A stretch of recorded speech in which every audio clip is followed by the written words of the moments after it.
श्री स्वामी समर्थ. नमस्कार मित्रांनो. कधीकधी आपण असं म्हणतो की देवाकडं जायचं असतं पण जाणं होत नाही. मग आपण म्हणतो की देवाचं बोलवणं नसेल आलं.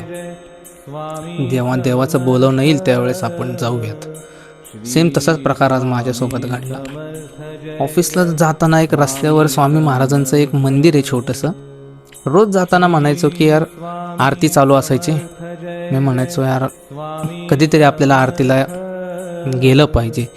पण ऑफिसला जायचं वेळ, ती धावपळ, त्या गडबडीतनं ते राहून जात होतं. सो आज अचानकच ऑफिसमधून लवकर सुटलो आणि पुढे मी आणि बायकोला एका ठिकाणी जायचं होतं. मग ती म्हटली की इथं एक दुकान आहे, त्या दुकानात आपण ती वस्तू घेऊ. म्हणून आम्ही निघालो आणि जस्ट त्या दुकानापाशी आम्ही गाडी पार्क करतोय की नाही त्यामुळे महाराजांच्या मंदिरामध्ये आरती सुरू झाली. जवळपास मी इतके दिवस म्हणत होतो की आरतीला जायचं जाता येत नाही.